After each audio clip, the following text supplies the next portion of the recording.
Hello बच्चों, last class में अपन ने चैप्टर 1 कंप्लीट किया था। आज अपन स्टार्ट कर रहे हैं chapter number 2, basic accounting terms.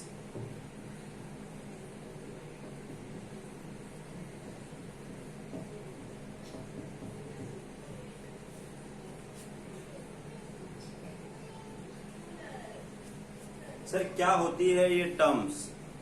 जब भी आप कुछ नया देखने जाओगे, चाहे आप फिजिक्स देखने जाओ, चाहे आप केमिस्ट्री देखने जाओ, चाहे आप बायो देखने जाओ, आप इको देखने जाओ, अकाउंटेंसी देखने जाओ, BST, history, political science, it means कुछ भी नया सब्जेक्ट जब आप देखने जाओगे, इवन नई जगह आप जाओगे, ठीक है, तो वहां पे जाने पे आपको कुछ नई टर्म्स मिलेगी। I am not talking about only words, I am talking about terms. ठीक है, वर्ड का मीनिंग हम अपनी लैंग्वेज में कुछ ना कुछ निकाल लेते हैं। लेट सपोज आप इंडियन हो और आप सिर्फ हिंदी जानते हो। आपको पता है एप्पल, सेव क्या होती है आपको पता है। दूसरी जगह जाके आपने एक वर्ड सुना एप्पल, आपको सिर्फ इतना ही पूछने की जरूरत पड़ी, एप्पल क्या होता है, अगले ने दिखाया ये होता है, आप जानते हो, सब कुछ आपके समझ में आ गया। ये तो हुई बात वर्ड की। तो मैं सिर्फ वर्ड की बात नहीं कर रहा हूं, I am talking about terms. It means कुछ ऐसे वर्ड अब आपके सामने आएंगे जिनका सिर्फ और सिर्फ मीनिंग पता करने से आपका काम नहीं चलने वाला। आपको जानना पड़ेगा उनके बारे में डिटेल में। ठीक है, अपन जिन टर्म्स की बात कर रहे हैं उनका रिलेशन है अकाउंटिंग से। आपने चैप्टर फर्स्ट में सिर्फ अकाउंटिंग का इंट्रोडक्शन देखा था। चैप्टर सेकंड में आप उन सब टर्म्स के बारे में बात करोगे जो लाइफ टाइम आपके साथ अटैच हो जानी है। इट मीन जब जब अकाउंटिंग की बात आएगी, और अगर कॉमर्स के स्टूडेंट हो तो ये बात अपने माइंड में सेट कर लेना कि अकाउंटिंग आपका पीछा कभी भी नहीं छोड़ने वाली है। ठीक है, तो जब जब अकाउंटिंग की बात आएगी ये टर्म्स आपके आसपास घूमती रहेगी। ठीक है, तो इन टर्म्स के बारे में आज ही आपको समझ लेना है। सर कौन कौन सी टर्म्स है? एक लंबी लिस्ट है। ठीक है, जितनी बात की जाए उतनी कम है, लेकिन अपन उनमें से कुछ मेजर टर्म्स हैं जिनकी बात यहाँ पे करेंगे। ठीक है, 1 to 1 इस चैप्टर में अपने को ये सब जो टर्म्स है वो डिस्कस करनी है। मीनिंग के साथ साथ इनके पीछे जो फीलिंग्स है, इनका जो एक्चुअल मीन्स है, क्यों ये जरूरी है, ठीक है, ये सब भी आपको जानना पड़ेगा। मैं ये नहीं बोल रहा हूँ कि ये सब टर्म्स का नाम आपका सुना हुआ नहीं है, सुना हुआ होगा, लेकिन एक्चुअल में ये है क्या ये आप जानते हो, ये बड़ा ही मुश्किल है। तो ठीक है सर, अब तक नहीं जानते थे, अभी पता कर लेते हैं। तो 1 to 1 चलते हैं। सबसे पहले आपकी टर्म्स जो है जिसके बारे में अपन बात कर रहे हैं वो है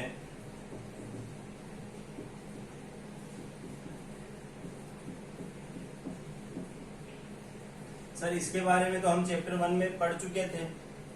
चैप्टर 1 में आपने नाम देखा था।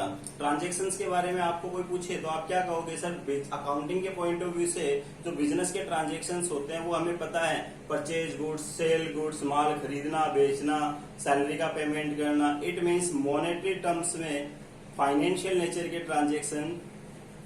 तो चैप्टर फर्स्ट में अपन ने देखा था financial in nature that can measure in terms of money is known as transaction. Basically यहाँ पे भी वही मीनिंग है। जब आप नोट्स देखोगे या बुक्स देखोगे तो वहां पे आपको मीनिंग मिलेगा exchange of goods and services for a monetary consideration. ठीक है, exchange of goods and service, ठीक है, for a monetary consideration. Business अगर आपका है तो आप क्या करोगे? मेरा बिजनेस है बाइक बनाता हूँ, देन मैं सेल करता हूँ, या फिर बाइक परचेज करता हूँ, एज इट इज मैं सेल करता हूँ। तो सर बाइक खरीदना ट्रांजैक्शन हो गया आपके लिए, बाइक सेल करना आपके लिए ट्रांजैक्शन हो गया। ठीक है, तो मॉनेटरी टर्म्स है, बाइक की वैल्यू है, सब कुछ आपके सामने, यहाँ तक कोई प्रॉब्लम नहीं है। आगे फिर उसके एग्जाम्पल्स भी कई सारे एग्जाम्पल्स आप दे सकते हो। सर परचेज गुड्स हो गया, सेल गुड्स हो गया, उसके अलावा कोई एसेट्स खरीद ली, लायबिलिटीज का पेमेंट कर दिया, एक्सपेंसेस का पेमेंट कर दिया, दुनिया भर के हैं। अपन बात कर रहे हैं बिजनेस ट्रांजैक्शंस के टाइप्स की। बेसिकली अगर मैं बात करूं 4 टाइप के ट्रांजैक्शंस आपके होते हैं। 2 हेड है, दोनों में 2-2 डिवीजन है। ठीक है, तो पहले मैं बात करता हूं कैश ट्रांजैक्शन और नॉन कैश ट्रांजैक्शंस।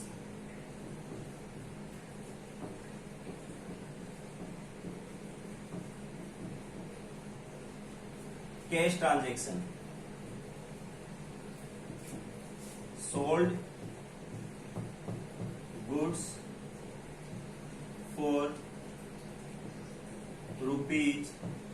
₹5,000, 5,000 का गुड्स बेचा आपने और कैश आपके पास आ गया।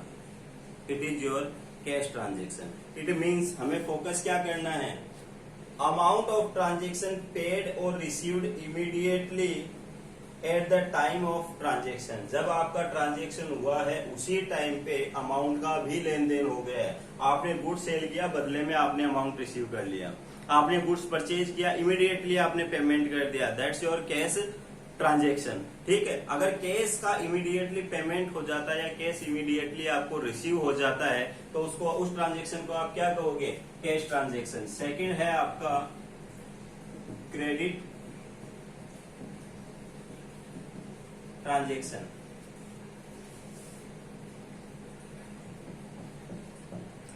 मैंने गुड्स सेल किया टू मोहन ₹5,000। मोहन को मैंने 5,000 रुपए का गुड सेल किया।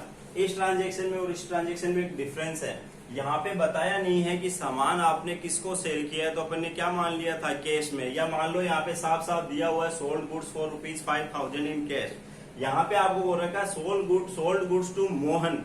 सर किसको बेचा, इसकी इंपॉर्टेंस कब होती है, आपकी छोटी सी दुकान है, कस्टमर आ रहे हैं, आपको पैसे दिए, आपने सामान दिया, आप उसको पूछोगे क्या कि हाँ भैया तेरा नाम क्या है, तेरा नाम बता के चला जा, हमने किसको माल बेचा, ये हमारे लिए इम्पोर्टेंट है, नहीं है सर।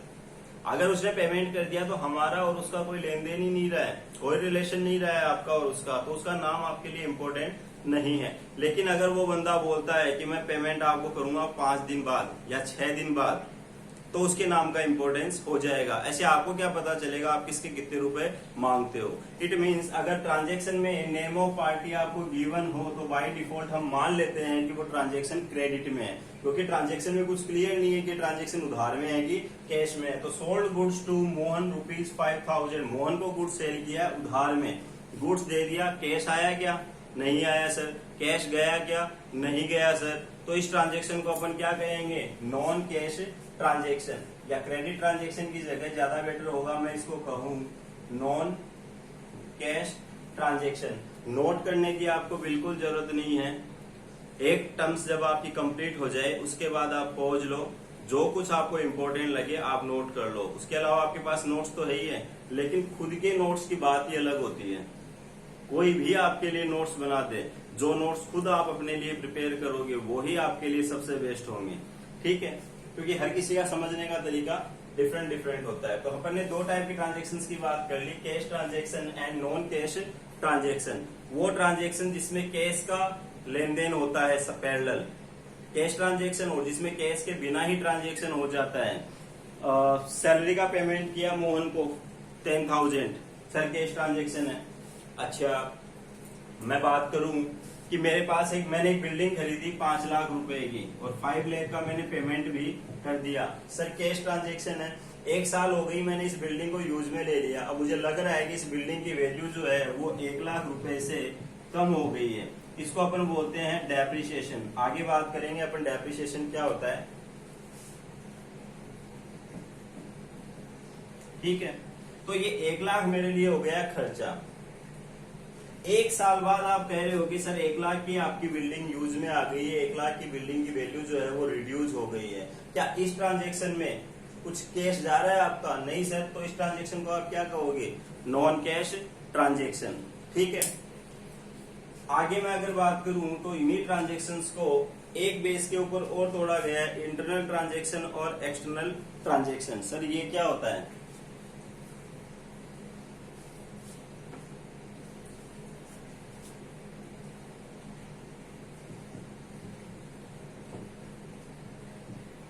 Internal external. पहले मैं एक्सटर्नल की बात कर लेता हूं। राम को मैंने कुछ सामान दिया, राम ने बदले में मुझे कुछ ना कुछ दिया, क्या इसको मैं ऐसे डिफाइन कर देता हूं, ये आपका बिजनेस है, यहाँ पे कई सारी पार्टी है, ABC, X, Y, Z, Ram, कोई बैंक भी है, उससे भी आपके ट्रांजेक्शन होते हैं, प्रोप्राइटर, प्रोप्राइटर से भी आपके ट्रांजेक्शन होते हैं। प्रोप्राइटर अलग माना गया है बिजनेस से।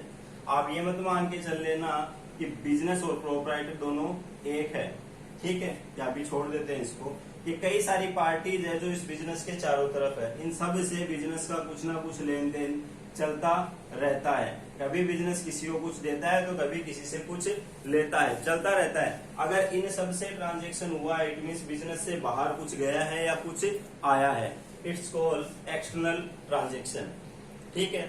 अगर मैं बात करूं इंटरनल ट्रांजेक्शन की, तो इन सब को भूल जाओ। कुछ ऐसे ट्रांजेक्शन होंगे जो बिजनेस खुद ही खुद कर लेगा, अंदर ही अंदर। सर ऐसे भी कोई ट्रांजेक्शन होते हैं क्या भला? बिल्कुल होते हैं बेटा, बड़ा ही इंपॉर्टेंट पार्ट है। पापा बाहर से बिजनेस करके घर पे पैसा लेके आए, कहीं पे जॉब भी करते हैं, सैलरी से कुछ पैसा लेके आए, लाके घर पे रख दिया, एक्सटर्नल ट्रांजेक्शन है, बाहर से पैसा आया घर पे। अब उन्होंने क्या किया, उन पैसे को थोड़ा पार्ट गुल्लक बना दिया अलग अलग, बेटे की पढ़ाई के लिए, बेटे की शादी के लिए, और इन गुल्लक में थोड़ा थोड़ा अमाउंट डाल दिया। क्या ये ट्रांजेक्शन नहीं हुआ है? खुद के पैसे का यूज, आप उस पैसे का क्या कर रहे हो, कितना इन्वेस्ट कर रहे हो, कितना सेविंग्स में डाल रहे हो, पर्सनली आपका इंटरनल ट्रांजेक्शन है। इसी टाइप से बिजनेस भी क्या करेगा, अपने फ्यूचर के लिए, ये फ्यूचर में हो सकता है अपन इस बिल्डिंग को बढ़ाने की कोशिश करें तो अपने को एक पास में एक बिल्डिंग की और जरूरत पड़ जाए, तो अपन हर साल प्रॉफिट में से थोड़ा सा पार्ट निकाल के एक तिजोरी में रख देते हैं या एक गुल्लक में डाल देते हैं। 5 साल बाद या 10 साल बाद अपने पास इतना अमाउंट कलेक्ट हो जाएगा कि अपन बिल्डिंग परचेज कर सके। तो ये आपका ट्रांजेक्शन क्या है, इंटरनल ट्रांजेक्शन। खुद के लिए आप सेविंग्स कर रहे हो, it means provisions and reserve बोलते हैं उसको। क्या बोलते हैं? प्रोविजंस। अगर कुछ प्रोविजंस आप बनाते हो फ्यूचर के लिए या रिजर्व आप बनाते हो, ये आपके हैं इंटरनल ट्रांजेक्शन। थोड़ी देर पहले मैंने एक नॉन कैश ट्रांजेक्शन की बात की थी। एक बिल्डिंग खरीदी आपने 5 लाख रुपए की, पेमेंट करना था, आपने कर दिया। 1 साल बाद आप कह रहे हो कि सर बिल्डिंग हमने 1 लाख रुपए की यूज में ले ली और बिल्डिंग की वैल्यू हम 1 लाख रुपए से कम कर देते हैं। चलो बिल्डिंग की वैल्यू आपने 1 लाख रुपए से कम की, बिल्डिंग को आपने एक्सपेंसिव माना, बट क्या आपको किसी को पेमेंट करना पड़ा? क्या बिजनेस से बाहर कुछ गया? क्या बिजनेस से कुछ अंदर आया? ये भी आपका कौन सा ट्रांजेक्शन है? Internal transaction. तो इंटरनल ट्रांजेक्शन के तो बहुत लिमिटेड एग्जाम्पल है, जबकि एक्सटर्नल ट्रांजेक्शन के बहुत सारे एग्जाम्पल्स है। और बिजनेस डिपेंड भी किस पे करता है? एक्सटर्नल ट्रांजेक्शन पे डिपेंड करता है। अगर एक्सटर्नल ट्रांजेक्शन होंगे तभी पॉसिबल है इंटरनल ट्रांजेक्शन आपके हो। मैं पढ़ के सुना देता हूँ आपको क्या कुछ है। बिजनेस ट्रांजेक्शन के बारे में कहा गया, exchange of goods and services for a monetary consideration, for example purchase of goods, sale of goods, receipts from debtors etc. It means exchange of goods and service आप करते हो for monetary consideration, उसको हम क्या कहेंगे? Business transactions. इसके examples दिए गए बिजनेस ट्रांजेक्शंस के, किसी भी सेक्टर से उठा के दे सकते हो आप एग्जांपल, सब बिजनेस ट्रांजेक्शंस ही है। फिर टाइप्स की बात की, पहला कहा गया कैश ट्रांजेक्शंस, जिसके बारे में डेफिनेशन है amount of transactions paid or received immediately at the time of transaction। Transaction हुआ हाथों हाथ केस का लेन देन हो गया, कैश ट्रांजेक्शन। दूसरा है credit transaction, payment of transactions received और paid after expiry of agreed period और time is called as credit transaction. Transaction हो गया मेरे और मोहन के बीच और कहा गया एक एग्री टाइम हुआ, 1 महीने बाद मैं उसको पेमेंट कर दूंगा या 1 महीने बाद वो मुझे पेमेंट कर देगा, जैसे भी सिचुएशन है। अभी पेमेंट नहीं हुआ, इस ट्रांजेक्शन को आप क्या कहोगे? क्रेडिट ट्रांजेक्शन या फिर नॉन कैश ट्रांजेक्शन। सब केस आया गया ही नहीं। नेक्स्ट है आपका एक्सटर्नल ट्रांजेक्शंस। ठीक है, कुछ ऐसे ट्रांजेक्शन्स जो अदर पार्टी से आपके होते हैं, इट मीन्स बिजनेस से बाहर कुछ आता जाता है, चाहे वो कुछ भी हो। यहाँ पे कैश से कोई लेना देना नहीं है। मैंने मोहन को गुड सेल किया, चाहे उधार में ही मैंने सेल किया हो, ये आपका एक्सटर्नल ट्रांजेक्शन माना जाएगा, क्योंकि मोहन बाहर की पार्टी है। मैंने गुड सेल किया है, गुड्स गया मेरा, ठीक है, तो बाहर गया है, या मैंने गुड्स खरीदा, गुड्स आया है, यहाँ कैश से ही कोई लेना देना नहीं है। नेक्स्ट है आपका इंटरनल ट्रांजेक्शन, अंदर ही अंदर कुछ ट्रांजेक्शन हो जाते हैं, ना बाहर कुछ आना ना बाहर कुछ जाना। नेक्स्ट टर्म्स की अपन बात करते हैं अकाउंट। ठीक है,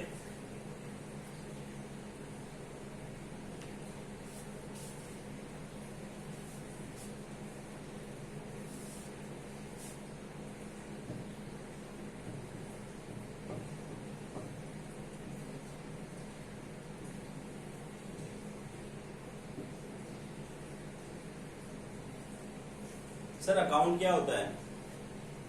तो पहले नोट्स में देखते हैं। नोट्स में लिखा हुआ है an account is a record of all transactions pertaining to an individual or item in chronological order।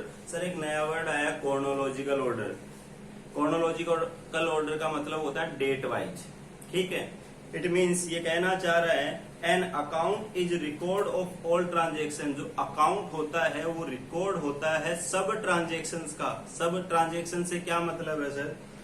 pertaining to an individual और आइटम्स। किसी इंडिविजुअल का अकाउंट हो सकता है वो, या किसी पर्टिकुलर आइटम का हो सकता है वो अकाउंट, जो क्या करेगा? पूरा रिकॉर्ड उस आइटम से रिलेटेड या उस इंडिविजुअल से रिलेटेड एक जगह मेंटेन करेगा। उसको अपन क्या बोलते हैं? अकाउंट। और ये मेंटेन कैसे करेगा? Date wise. सर क्या होगा इसमें? लेट सपोज मैंने मेंटेन किया कैश अकाउंट। इट मीन्स इसकी ड्यूटी क्या बन गई है? कैश जो आपका अकाउंट बन रहा है, ठीक है, वो कैश का जो रिकॉर्ड है वो पूरा मेंटेन करेगा। इसका जो फॉर्मेट होता है वो कुछ इस तरीके से होता है।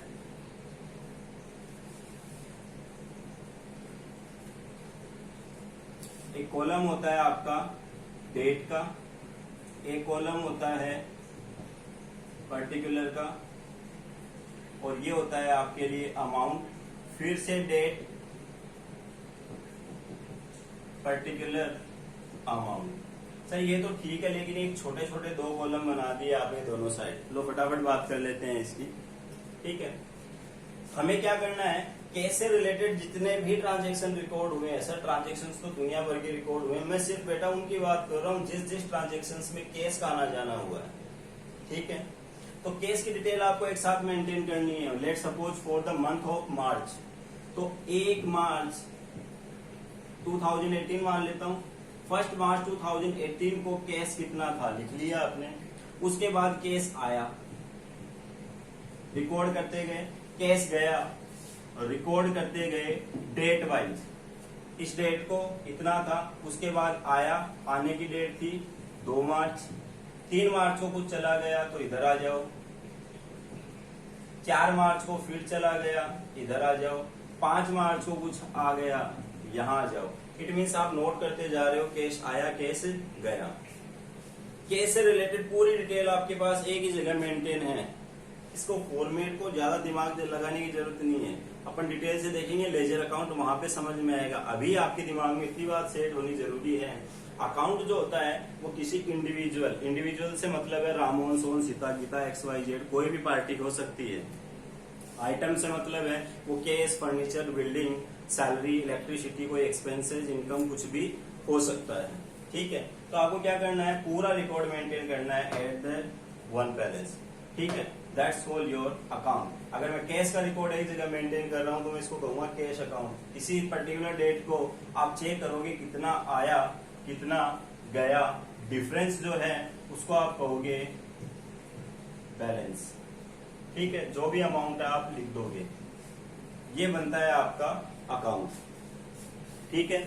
तो यहाँ पे आपको बताया है an account is a record of all transaction pertaining to an individual item in chronological order. Bracket में लिखा हुआ डेट वाइज। क्रोनोलॉजिकल का मतलब क्या होता है? Date wise. ये भी आपका 1 मार्क का क्वेश्चन बन सकता है। What do you mean by chronological order? Sir date wise recording of transaction is known as chronological order. आगे बढ़ते हैं। Thus we open separate account for each individual assets, liability, expenses, income। हम separate account open करते हैं किसी individual का, राममोहन, सोहन, सीता, गीता भी बात की। किसी एसेट्स का, फर्नीचर, बिल्डिंग, मशीनरी, कैश, ठीक है। कई सारी एसेट्स होती है, बात करेंगे। एसेट्स भी एक टर्म्स है आपके लिए, ठीक है। कई सारे वर्ड है जो आपने सुन लिए हैं चैप्टर 1 में, या अभी आप इस टर्म्स को या इस टर्म्स में सुन लोगे, लेकिन वो सब खुद टर्म्स बन के आपके सामने आते रहेंगे। कोई लाइबिलिटी हो सकती है, एक्सपेंसेज हो सकता है, इनकम हो सकती है। लेजर के एग्जाम्पल दिए हैं, capital account, Ram's account, purchase account, building account, bank loan account, commission account, salary account, etcetera, ठीक है। सर पूरी क्लास एग्जाम्पल में खत्म हो जाएगी, बस बहुत है इतने एग्जाम्पल, ठीक है। तो अकाउंट क्या है? रिकॉर्ड ऑफ पर्टिकुलर आइटम और individual at one place. Is known as account. ठीक है, सेपरेट डिटेल मेंटेन उसकी अपन कर लेते हैं। नेक्स्ट आपकी टर्म है कैपिटल। ठीक है सर, कैपिटल क्या होती है?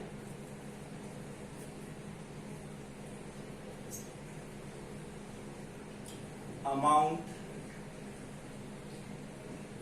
invested by the proprietor in business।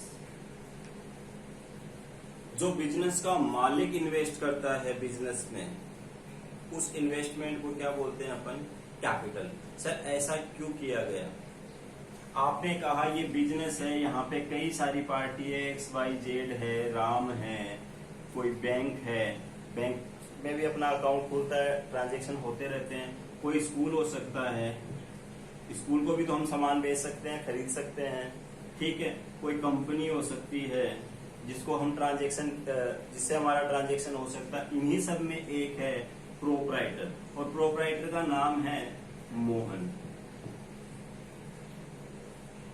क्या आपको नहीं लगता इन सब में और मोहन में कुछ डिफरेंस है? सर बिल्कुल है, मोहन बिजनेस का मालिक है सर। कोई आउटसाइडर है, वो अकाउंटिंग आपकी चेक कर रहा है, उसको पता चला मोहन के पास कुछ गया, मोहन से कुछ आया, एक्स के पास कुछ गया, एक्स से कुछ आया, उस बेचारे को कैसे पता चलेगा इन सब में से एक्चुअल में इस बिजनेस का प्रोप्राइटर है कौन? तो यहाँ पे कहा गया कि मोहन तुझे हम नाम देते हैं कैपिटल। तो एक पैसा आया बिजनेस में एज ए इन्वेस्टमेंट, किसने लगाया? मोहन ने। तो सर मोहन का अकाउंट ओपन होना चाहिए कि मोहन ने कितना दिया, मोहन, फिर मोहन को हम क्या देंगे बदले में? प्रॉफिट देंगे। कभी जरूरत पड़ेगी पर्सनल यूज के लिए कुछ पैसा लेके चला जाएगा, तो मोहन से हमारे ट्रांजेक्शन चलते रहेंगे। तो यहाँ पे मोहन का अकाउंट ओपन नहीं करना है आपको किसका अकाउंट ओपन करना है? कैपिटल। बेसिकली मोहन का ही अकाउंट होगा, लेकिन किस नाम से बुलाओगे आप इसको? कैपिटल। तो इन सिंगल वर्ड अगर मैं कहूं तो any amount invested by proprietor is known as capital.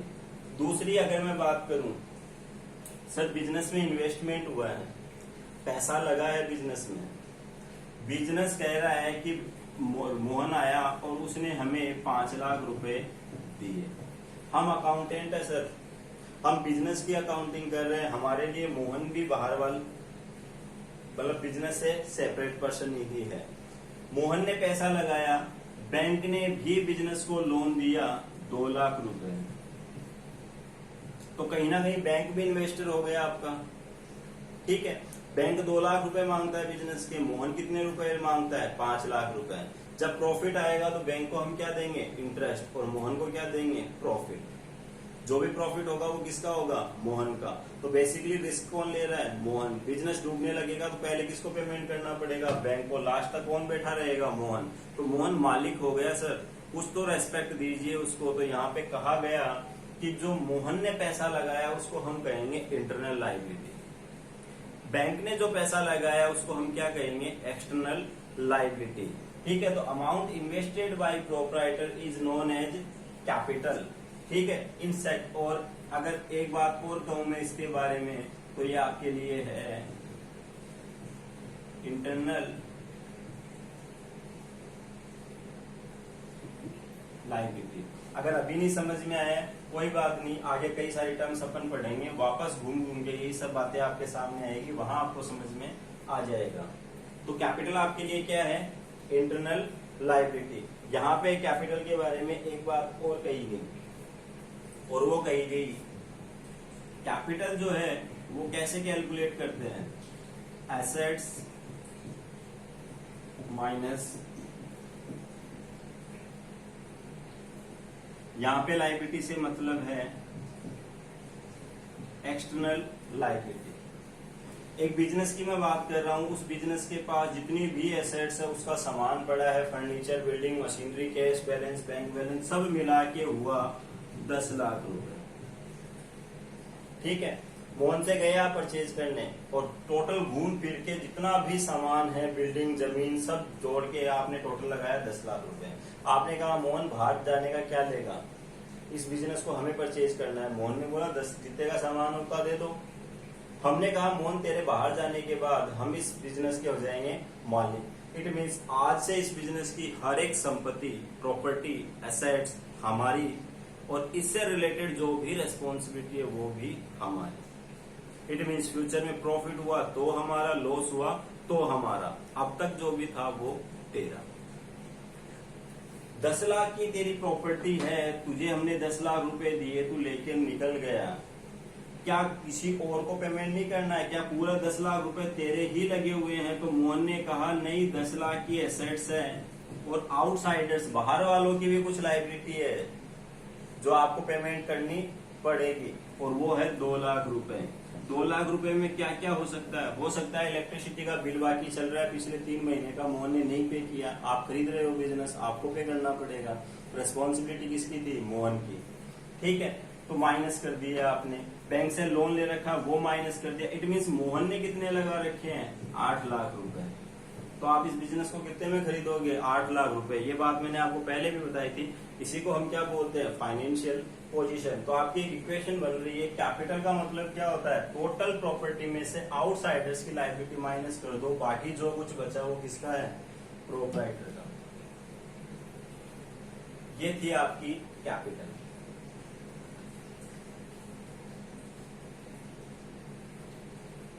Next term पे आते हैं अपन।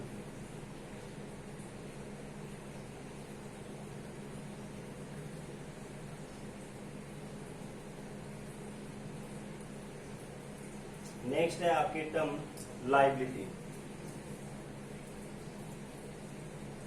सॉरी, लायबिलिटी से पहले एक टर्म है आपकी ड्रॉइंग।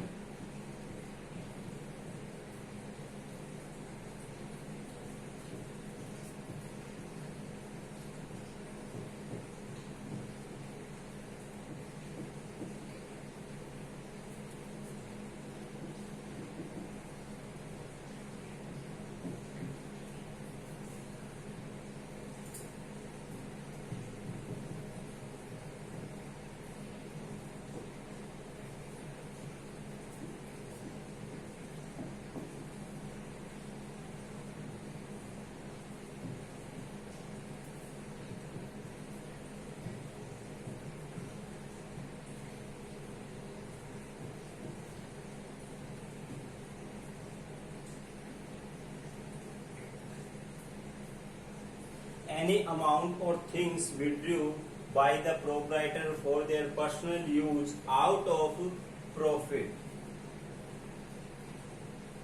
ठीक है, withdrew by the proprietor, ठीक है, is known as drawing। मैंने बात की है कोई भी अमाउंट या थिंग्स।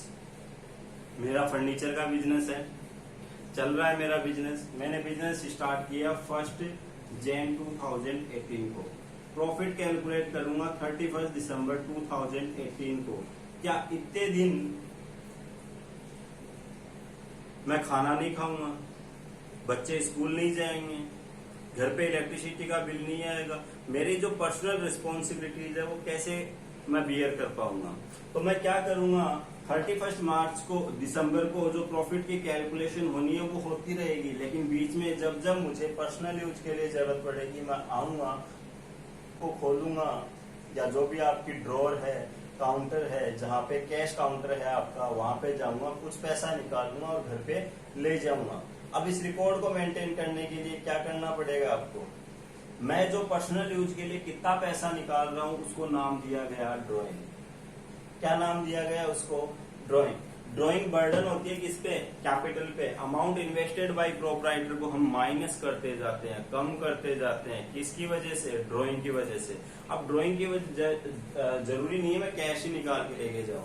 मुझे घर पे फर्नीचर का कुछ काम करवाना है, एक चेयर बनवानी है या एक सोफा बनवाना है, मैं आया गोडाउन में, कुछ लकड़ी, कुछ फेविकॉल और उससे रिलेटेड मटेरियल उठाया मैंने और ले गया पर्सनल यूज के लिए। भाई मेरी दुकान है, लेके जा सकता हूँ। तो यहाँ पे जरूरी है क्या मैं कैश ही लेके गया? यहाँ पे कुछ मटेरियल लेके गए हो सर आप, कोई थिंग्स, वो कुछ भी हो सकती है, गुड्स, कुछ भी हो सकता है। ठीक है, तो बिजनेस में से मैं पर्सनल यूज के लिए अगर कुछ भी लेके जा रहा हूँ तो वो क्या कहलाएगी? ड्रॉइंग। मैंने और एक वर्ड कोड किया है यहाँ पे, आउट ऑफ प्रॉफिट। ये जो मैं पैसा निकाल रहा हूं, मैं क्या मान के निकाल रहा हूं कि जो मैं डे टू डे कमाता हूं उस कमाई में से कुछ लेके मैं जा रहा हूं। ऐसा नहीं है कि मैंने बिजनेस में 5 लाख रुपए लगाए, ऐसा नहीं है कि मैंने बिजनेस में 5 लाख रुपए लगाए और उसमें से मैं 1 लाख रुपए ले गया निकाल के। अगर आप अपने इन्वेस्टमेंट में से कुछ पैसा ले जाओगे तो आपके बिजनेस की जो कैपेसिटी है वो हो जाएगी कम। ठीक है, तो ड्राइंग का मतलब ऐसा बिल्कुल नहीं है कि जो पैसा लगाया वो निकाल के ले जाए। जो प्रॉफिट कमा रहा है मालिक, उसी में से थोड़ा थोड़ा पार्ट वो निकाल के लेके जा रहा है। हाँ, 31 दिसंबर को मिलना उसी को ही है। 31 दिसंबर को जब बात है, लेट सपोज आप कह रहे हो कि उसने मान लेते हैं 50,000 रुपए का प्रॉफिट कमाया, अब प्रोप्राइटर को दे के आना है 50,000, तो पूरा 50,000 मत दो, जितना उसने विड्रू कर लिया आउट ऑफ प्रॉफिट पूरी साल में पर्सनल यूज के लिए 10,000 रुपए पहले से वो निकाल चुका है, तो 40,000 रुपीज और दे दो आप उसको। ठीक है, सिंपल सी कहानी है। तो ड्राइंग का मतलब क्या हो गया, amount withdrew by the proprietor for their personal use out of profit is known as drawing. आगे चलते हैं। ड्राइंग के बाद अपन बात करेंगे 5th टर्म्स की, जो है आपकी liability.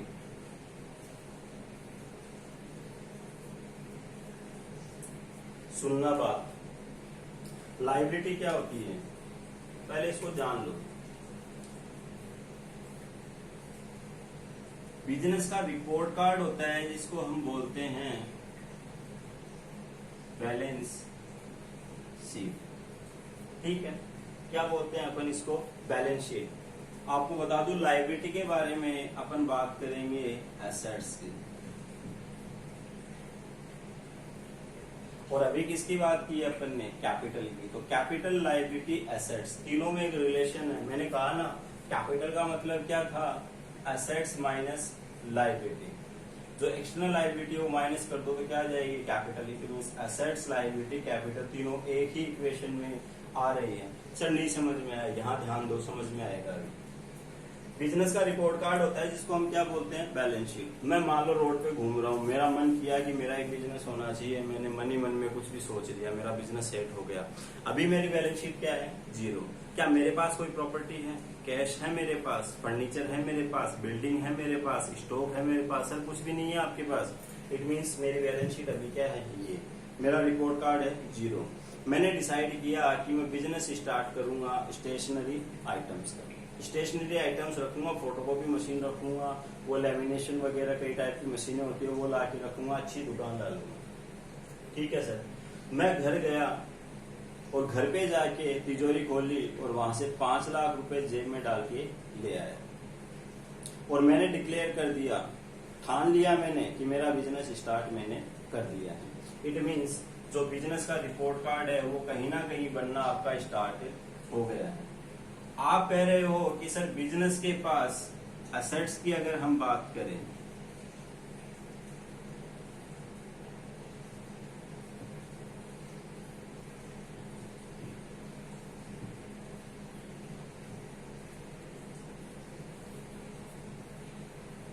Every action having equal opposite reaction, science की एक थ्योरी है, 10th तक आपने पढ़ी होगी।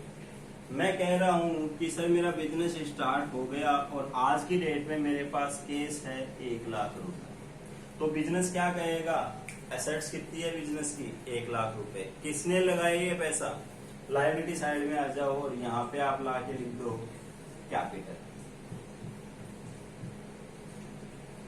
तो बिजनेस का जो रिपोर्ट कार्ड है वो कह रहा है कि बिजनेस के पास 1 लाख रुपए है, और 1 लाख रुपए आए कहां से, कैपिटल, मालिक ने लगाए। तो लायबिलिटी साइड में एक चीज आ गई आपकी कैपिटल।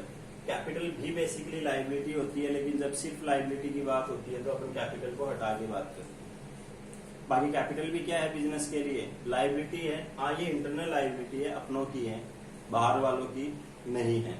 ये मेरा बिजनेस है।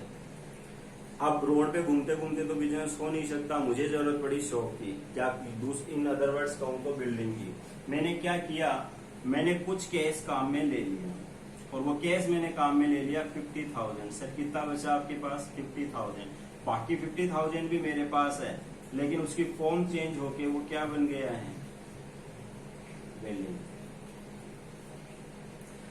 मार्केट गया, मुझे लगा क्या बिल्डिंग तो आ गई, इस बिल्डिंग में मतलब दुकान मैंने खरीद ली, अब मुझे इसमें चाहिए फर्नीचर। मैंने फिर से यहां से कम किया 10,000 और यहाँ बचा 40,000 और 10,000 की फॉर्म चेंज होके वो बन गया आपका फर्नीचर। और क्या जरूरत पड़ेगी सर? आपको जरूरत पड़ेगी अब ना आप वहां पे थोड़ा सामान डाल लो, ठीक है। स्टेशनरी मटेरियल आपको परचेज करना पड़ेगा, जिसको मैं क्या कहूंगा, स्टॉक। स्टॉक मैंने खरीद लिया, मान लेते हैं 10,000। सर कैश आपका हो गया है अभी 30,000।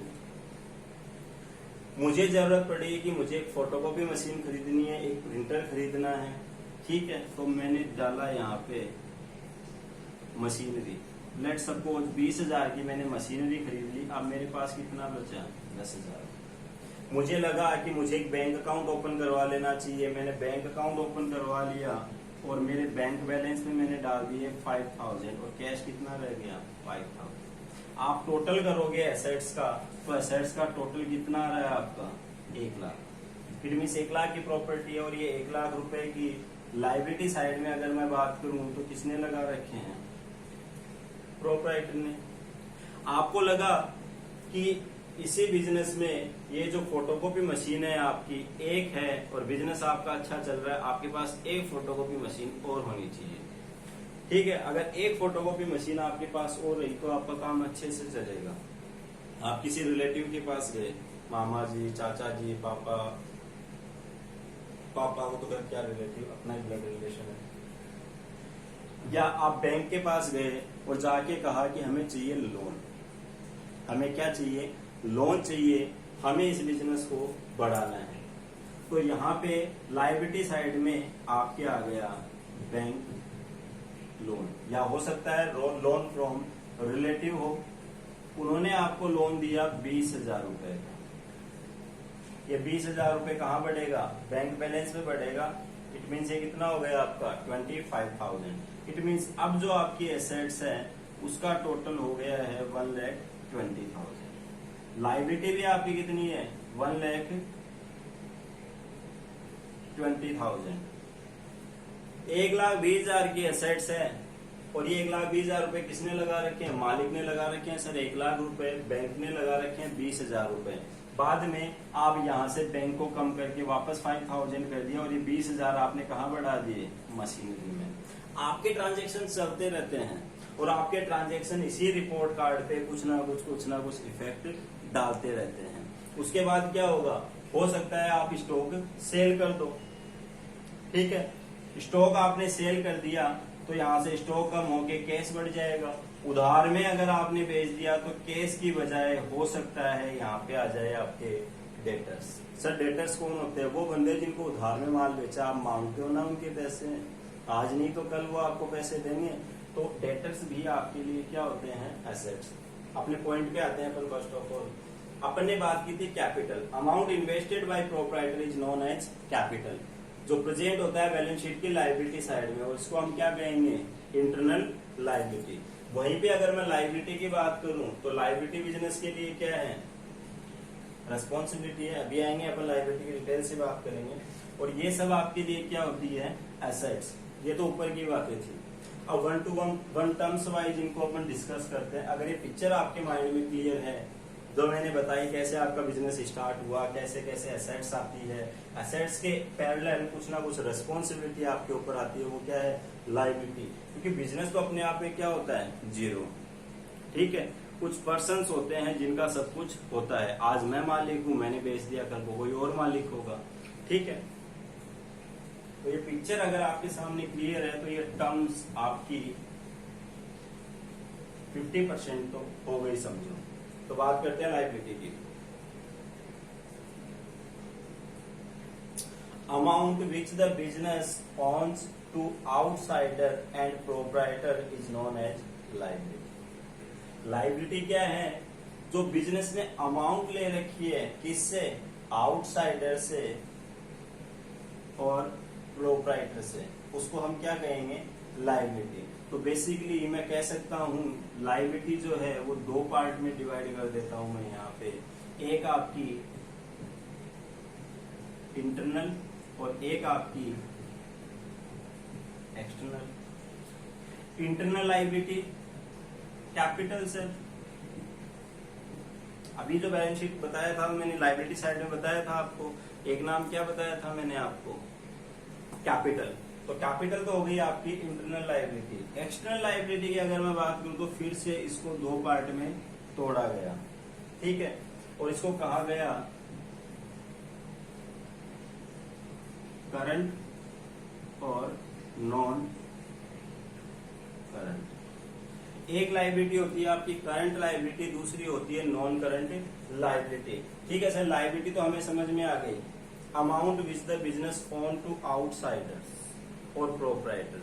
बिजनेस के जो बिजनेस में जो पैसा लगा हुआ है, चाहे आउटसाइडर का हो चाहे प्रोप्राइटर का हो, उस पैसे को अपन क्या बोलेंगे, लायबिलिटी। लायबिलिटी को दो कैटेगरी में बांटते हैं, इंटरनल और एक्सटर्नल। इंटरनल का मतलब क्या हो गया, कैपिटल।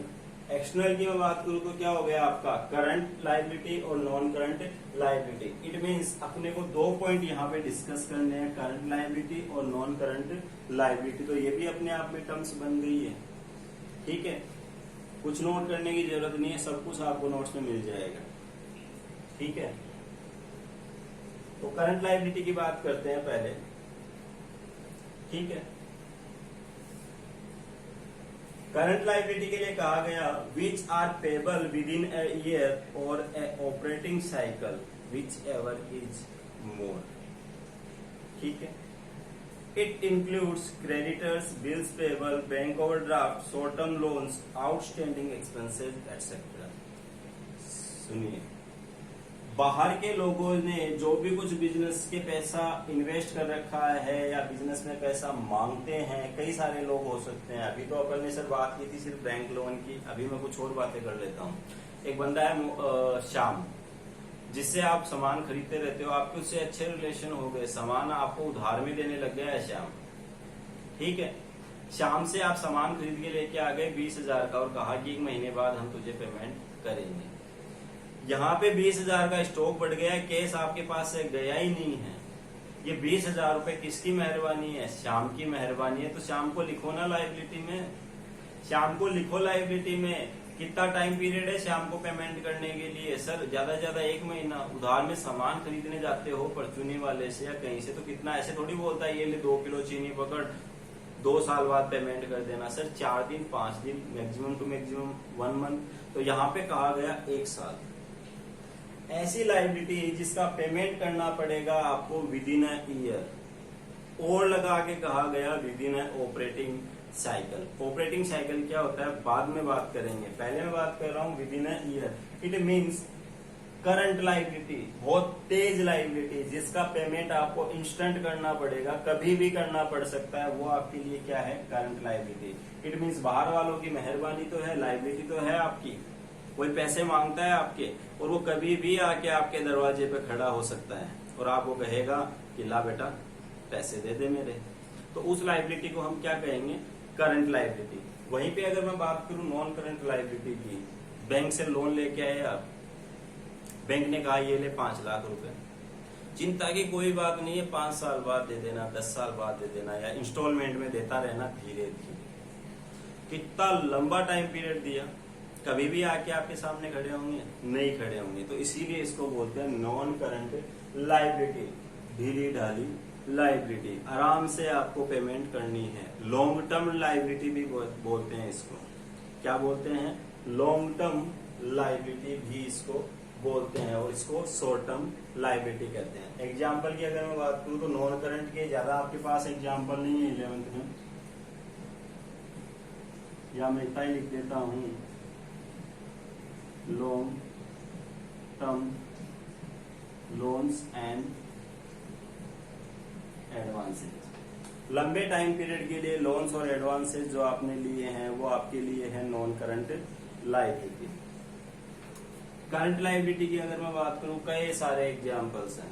क्रेडिटर्स, सर कौन होते हैं क्रेडिटर्स, अभी बात की थी, जिन्होंने आपको उधार में सामान बेचा है। और कई सारे एग्जांपल यहाँ हैं, डेफिनेशन सुन लीजिए करंट लायबिलिटी की, which are payable within a year और an operating cycle whichever is more. It includes creditors, बात हो गई है। बिल्स पेबल क्रेडिटर्स का ही बेसिकली दूसरा नाम है। एक सर्टिफिकेट दे दिया जाता है उनको, ठीक है, कि ये ले, अगर तुझे ऐसे वहम है कि तेरे पैसे डूब जाएंगे, हम तुझे पैसे ना देंगे, तो ये ले चेक के जैसा एक फॉर्मेट, ठीक है, और तू हम पे क्लेम करके पैसे ले सकता है। या ऐसे मान लो पोस्ट डेटेड आपने चेक दे दिया है उसको, तो अब आपके लिए लायबिलिटी क्या हो गई? वो चेक है, जरूरी थोड़ी है वो शाम ही लेके आए, शाम अपने किसी दोस्त को दे दे वो कि भैया तू पेमेंट ले लेना, अपने पास जो पेमेंट लेने आएगा उसी को पेमेंट देंगे। इट मीन्स क्रेडिटर्स के इक्विवेलेंट क्या है आपका? Bills payable. और कई सारे एग्जाम्पल है। बैंक ओवरड्राफ्ट, बैंक में आपका अकाउंट है, 10,000 रुपए थे, निकालते जीरो कर दिया बैलेंस, और जरूरत पड़ी, बैंक ने कहा कोई बात नहीं, तू हमारा पुराना कस्टमर है, 5,000 रुपए की लिमिट दी तुझे और निकाल ले, ठीक है, निकाल ले, ठीक है। तो बैंक से भी आपने पैसा ले लिया, ओवरड्राफ्ट बोलते हैं इसको। नेगेटिव बैलेंस चला गया, जैसे ही पैसा डिपॉजिट करवाओगे बैंक खटाक से अपना पैसा काट लेगा, इसको बोलते हैं बैंक ओवरड्राफ्ट। तो बैंक से अगर आपने शॉर्ट टर्म के लिए पैसा लिया है, क्रेडिट कार्ड देता है बैंक आपको, 40 दिन की 50 दिन की लिमिट देता है उसमें, फिर वापस आपसे एक टाइम पीरियड के बाद पैसा वापस मांगता है, तो वो भी आपके लिए क्या है? जो क्रेडिट कार्ड की फैसिलिटी बैंक ने आपको दी है वो भी आपके लिए क्या है? Current liability. और एग्जांपल है short term loans, outstanding expenses. मेरे पास मोहन का नाम आ रहा है, मेरे पास एक बंदा काम कर रहा है, ठीक है, राघव मेरे यहाँ काम कर रहा है। राघव ने कहा कि सर अप्रैल का महीना पूरा हो गया, लाओ मेरी सैलरी दे दो। मैंने कहा राघव, तेरा मालिक थोड़ी मुसीबतों से गुजर रहा है, अभी मेरे पास पैसे नहीं है, तू रुक जा, मैं अगले महीने तुझे पैसे दे दूंगा। क्या राघव मेरे पैसे नहीं मांगता? सर मांगता है।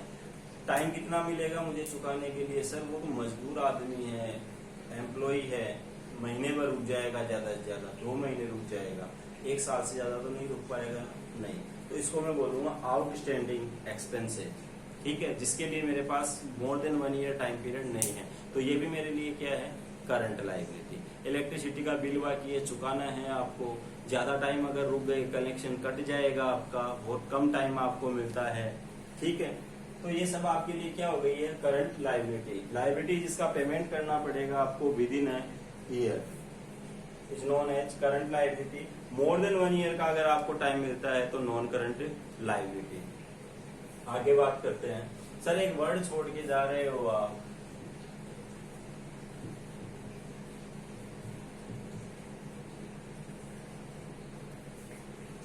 रहने दो एक बार क्वेश्चन मार्क, अभी एक टर्म्स में और आ जाने दो इसको, उसके बाद में इसका मीनिंग आपको बता दूंगा, ठीक है, थोड़ा वेट करो।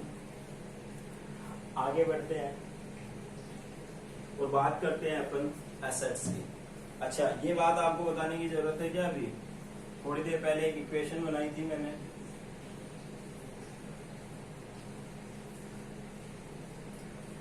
मैंने कहा था assets is equals to capital plus liability. Balance sheet का फॉर्मेट दिखाया था, इधर एसेट्स थी और इस साइड क्या थी? कैपिटल प्लस बाकी सब लायबिलिटी। तो कैपिटल और लायबिलिटीज का कॉम्बिनेशन बनके क्या होता है? टोटल एसेट्स के बराबर होता है। तो अब इधर उधर करते रहो। कैपिटल की जब बात आई तो आपने कह दिया capital is equals to liability को इधर ले आओगे, माइनस हो जाएगा एसेट्स माइनस लायबिलिटी। जब लायबिलिटी की बात आएगी तो आप कहोगे liability is equals to assets minus capital, और जब एसेट्स की बात आएगी तो है ही है ना ये कैपिटल प्लस लायबिलिटी। इधर उधर करते रहो, तीनों का आपस में रिलेशन है, मैंने बताया था आपको। तो ठीक है सर, कैपिटल देख लिया हमने, लायबिलिटी देख ली, एसेट्स की बात और कर लेते हैं। आज के लिए इनफ होगा। एसेट्स की अगर मैं बात करूं तो एसेट्स के लिए भी कहा गया यहाँ पे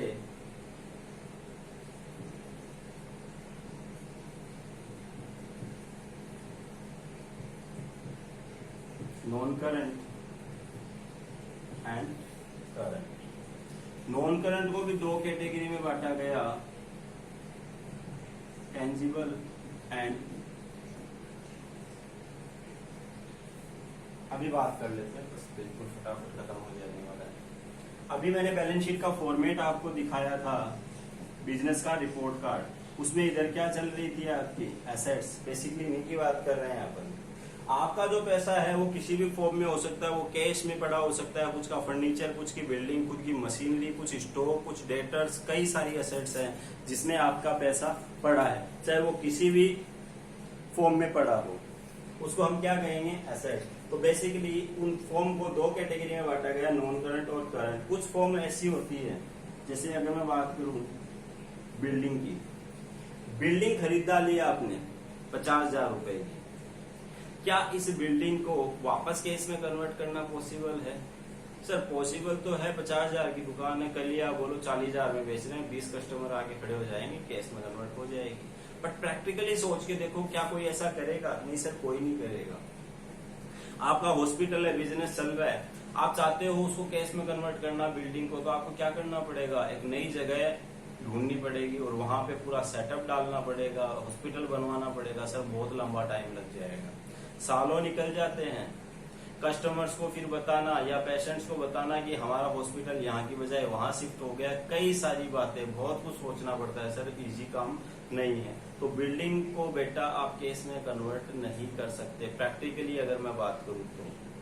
अब जिद पे ही आ गए कि करना है तो वो बात अलग है, लेकिन जर्नल वे में अगर मैं बात करूं तो बिल्डिंग जो है वो आपकी कौन सी एसेट्स है, non current assets. Assets those can not be convert into cash within a year or within a operating cycle. Sir वापस आ गया ऑपरेटिंग साइकिल, थोड़ा सा वेट करना पड़ेगा। तो ऐसी एसेट्स जिसको विद इन अ ईयर और ऑपरेटिंग साइकिल आप केस में कन्वर्ट नहीं कर सकते, इट मीन्स लंबे टाइम के लिए वहां पे पैसा डाल के भूल गए हो आप। और जरूरी भी है, बिल्डिंग के बिना, मशीन के बिना, फर्नीचर के बिना आप बिजनेस थोड़ी ना चला लोगे। ये सब तो सर इनिशियल इन्वेस्टमेंट है बेसिकली, यहाँ तो पैसा डालना ही डालना पड़ेगा हमें, ये सब चीजें होनी जरूरी है। उसके अलावा कुछ ऐसी जगह है जहाँ पे कैश घूमता रहता है। खुद कैश बैलेंस की मैं बात करूँ, करंट फॉर्म है, खुद कैश नहीं है, बैंक बैलेंस चाहे जब निकाल लिया, कन्वर्ट कर लिया, सामान खरीद लिया, स्टॉक कल बेच दिया तो स्टॉक भी आपके लिए क्या हो गई, करंट एसेट्स। उधार में बेच दिया मोहन हमारे लिए डेटर्स है, एसेट्स है, परसों पेमेंट करके चला गया, वापस केस में कन्वर्ट हो गया। तो करंट एसेट्स की अगर मैं बात करूं तो कई सारे आपके एग्जाम्पल यहाँ निकल के आते हैं, ठीक है। खुद कैश बैलेंस हो गया, बैंक बैलेंस हो गया, डेटर्स हो गए, स्टॉक हो गया। आपका पैसा अगर इन फॉर्म में पड़ा है तो इन सबको अपन क्या कहेंगे, एसेट्स तो कहेंगे, क्योंकि एसेट साइड में है ये। एसेट्स के साथ साथ कौन सी एसेट्स कहेंगे, करंट एसेट्स। इनको हम कैश में कन्वर्ट कर सकते हैं चाहे जब, लेकिन कुछ पैसा आपका पड़ा है नॉन करंट एसेट्स में। नॉन करंट एसेट्स के कई सारे एग्जांपल्स हैं, लेकिन पहले मैं बात कर लेता हूँ उसकी कैटेगरी की, टेंजिबल और इंटेंजिबल। कुछ नॉन करंट एसेट्स ऐसी होती है जिसको आप छू सकते हो, महसूस कर सकते हो। टेंजिबल इंटेंजिबल कोई टर्म नहीं है, टेंजिबल का मतलब होता है, इंग्लिश का वर्ड है, ऐसी कोई चीज जिसको हम छू सकते हैं, देख सकते हैं। इंटेंजिबल अदृश्य, जिसको ना तो आप छू सकते हो, ना आप महसूस कर सकते हो, ना आप देख सकते हो, वो है इंटेंजिबल। टेंजिबल में तो आपके फर्नीचर, बिल्डिंग, मशीनरी, कंप्यूटर, ठीक है, बिल्डिंग, ये सब चीजें आ गई। इंटेंजिबल की अगर मैं बात करूं तो राइट्स, इसकी बात कर रहा हूं मैं यहाँ पे, राइट्स। बहुत गजब का पावर होता है। कई बिजनेस अपनी टेंजिबल एसेट्स आपको देने के लिए तैयार हो जाएंगे, ले जा पूरी इंटेंजिबल एसेट्स में नहीं दूंगा, बिल्कुल ऐसी होती है इंटेंजिबल एसेट्स। एग्जांपल देता हूं मैं आपको, एक मोबाइल फोन आता है मार्केट में, ठीक है, जो 10,000 में आपको कुछ फीचर्स दे रहा है, और उस मोबाइल के पीछे एक लोगो लगा हुआ है ऐसे, समझ गए, माइक्रोमैक्स की बात कर रहा हूं। 10,000 में वो कुछ फीचर्स आपको दे रहा है, लोगो क्या लगा हुआ आ रहा है, ये वाला। वहीं पे वो फीचर्स आपको एक दूसरी कंपनी भी दे रही है, ठीक है, लेकिन वो पैसे ले रही है उन्हीं फीचर्स के 40,000, सर 4 गुना, हाँ बिल्कुल 4 गुना। और क्यों ले रही है, क्योंकि उसके पीछे जो लोगो लगा हुआ आ रहा है वो है आधा कटा हुआ एप्पल, आधा कटा हुआ एप्पल। सर लोगो की वजह से 4 गुना प्राइस ले ली, हाँ भाई, फैन फॉलोइंग है, ब्रांड है, क्वालिटी है, और वो क्वालिटी का पता कैसे चलता है, उस लोगो से। अगर वो कंपनी आपको कहेगी ये लोगों में आपको लगाने की परमिशन देता हूँ, आप धमाधम मोबाइल बेचोगे, आप तैयार करवा लोगे मोबाइल, चाहे जितने सर लोगो मिल गया एप्पल का, क्या प्रॉब्लम है, बेचो। कंपनी दे रही है हमें राइट, बट कंपनी आपको देगी नहीं। उस कंपनी ने क्या करवा रखा है, वो जो लोगो है वो करवा रखा है पेटेंट, अपने नाम रजिस्टर करवा रखा है और कह रखा है गवर्नमेंट से कि हमारे अलावा ये लोगो कोई और कंपनी या कोई और बिजनेस काम में नहीं लेगा, ये हमारा पर्सनल है, ये हमारी आइडेंटिटी है, ठीक है। तो वो उनके लिए क्या हो गया है, राइट। उस राइट की कोई वैल्यू है क्या सर, करोड़ों अरबों पता नहीं क्या है। तो उस राइट की जो वैल्यू, वो राइट उनके लिए क्या हो गया, एसेट्स। तो ऐसे कई सारे राइट्स होते हैं जिनको हम बोलते हैं इंटेंजिबल एसेट्स। और मैं बात कर लेता हूँ, एक तो हो गया पेटेंट, दूसरा मैं बात करूं, एक मूवी आई एवेंजर्स, ठीक है। एवेंजर्स मूवी आई और प्रोड्यूसर ने खूब पैसा लगाया, मुझे एग्जैक्टली ध्यान में नहीं है, मान लेते 500 करोड़ रुपए उसने इन्वेस्ट किए। 500 करोड़ रुपए उसने लगाए, लगाने के बाद कई सालों की उसकी मेहनत और उसने मूवी बना के की तैयार। आप पहुंचे थिएटर में, आपने थिएटर से की रिकॉर्डिंग, चुराई वो मूवी और मार्केट में आप बेचने लगे और कमाने लगे। बेचारा जिसने पैसे लगाए हैं इतने टाइम पीरियड तक, वो वेट कर रहा है कि मेरी मेहनत का बेनिफिट मुझे कभी मिलेगा, और बीच में आप कूदे और पूरा बेनिफिट खा गए। बट वो पहले क्या करेगा, गवर्नमेंट के पास जाएगा और एक राइट ले लेगा जिसको हम बोलते हैं कॉपीराइट, कि इस मूवी की जो कॉपी है मेरे अलावा कोई और नहीं करवा पाएगा, अगर करवाएगा तो ये इलीगल है। अपन बोलते हैं ना पायरेसी, सर नेट से डाउनलोड करना, मूवी डाउनलोड करना इलीगल क्यों है, इसलिए इलीगल है क्योंकि जिसने पैसा लगाया उसको कमाने दो, उसका राइट है, वो बेचेगा आपको, वो अपनी मेहनत का पैसा ले रहा है, तो वो बेसिकली एक राइट ले लेता है जिसको हम क्या बोलते हैं, कॉपीराइट। बुक के पब्लिशर्स होते हैं, अपनी बुक बनाते हैं, उनका क्या ले लेते हैं, कॉपीराइट। अगर वो कॉपीराइट नहीं लेंगे तो आप फ्रंट कवर चेंज करो, हटाओ, आपके नाम का कवर लगाओ, जय हो, चलने दो मार्केट में, आप भी राइटर बन गए हो। तो ऐसे कई सारे राइट्स होते हैं, उन राइट्स को अपन क्या बोलते हैं, इंटेंजिबल एसेट्स। बीएसटी में देखोगे आप इन सब राइट्स के बारे में, और भी होते हैं, गुडविल, ट्रेडमार्क, कॉपीराइट, पेटेंट, ठीक है, लोगो, हॉलमार्क, कई सारे होते हैं। तो नॉन करंट एसेट्स जो है, कुछ को हम देख सकते हैं, छू सकते हैं, महसूस कर सकते हैं, टेंजिबल। जिनको हम नहीं दे सकते, नहीं फील कर सकते हैं, वो है आपकी इंटेंजिबल। तो बेसिकली आज अपन ने 6 टर्म्स की बात की है, फटाफट एक रिवीजन ले लेते हैं। सबसे पहले बिजनेस ट्रांजेक्शंस, ट्रांजेक्शंस इन मॉनेटरी टर्म्स। इसके कुछ एग्जांपल्स देखे थे, cash transaction, non cash transactions, internal transaction, external transactions. Account की मैंने बात की थी, separate detail of each and every account, चाहे वो इंडिविजुअल का हो, चाहे वो किसी आइटम का हो, चाहे इनकम, एक्सपेंसेस, एसेट्स किसी का भी हो सकता है। कैपिटल की बात की थी, amount invested by proprietor. Drawing, amount withdrew by proprietor for their personal use is known as drawing. Liability, amount invested in business by the proprietor and outsider is known as liability. Liability की को कितनी category में बांटा था अपन ने, current liability, non current liability, ठीक है। नॉन करंट इंटरनल लायबिलिटी और एक्सटर्नल लायबिलिटी। इंटरनल में कैपिटल आ गई और एक्सटर्नल में सर करंट और नॉन करंट। फिर बात की थी एसेट्स की, एसेट्स में भी सेम सिचुएशन है, नॉन करंट एसेट्स और करंट एसेट्स, जिसको विद इन ईयर केस में कन्वर्ट कर सकते हैं करंट एसेट्स, जिसको मोर देन 1 ईयर लगेगा केस में कन्वर्ट करने के लिए, वो है आपकी नॉन करंट एसेट्स। सर एक बात और बाकी रह गई, क्यों क्वेश्चन मार्क हमारे दिमाग में छोड़ रहे हो, नींद नहीं आएगी, ये है आपका ऑपरेटिंग साइकिल। क्या होता है सर ऑपरेटिंग साइकिल?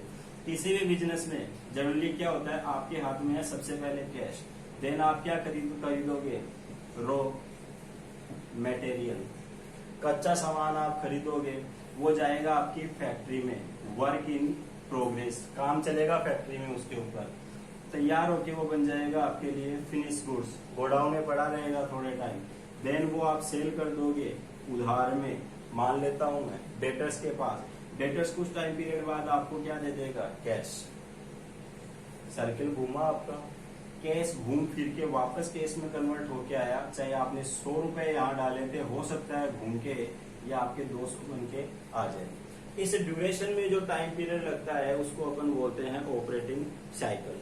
कुछ टाइम रॉ मटेरियल कच्चा सामान पड़ा रहा आपके पास, हाथों हाथ थोड़ी ना बन जाता है, काम में थोड़ी ना ले लेते हो, बनने की प्रोसेस में थोड़ा टाइम लग गया, फिनिश गुड्स पड़ा है, कस्टमर आ ही नहीं रहा है, दुकान पे पड़ा है, फिर कस्टमर आ गया, महीने भर का टाइम ले लिया उसने, फिर जाके उसने पेमेंट किया, तो जितना आपको टाइम पीरियड लगा उसको हम क्या बोलते हैं, ऑपरेटिंग साइकिल।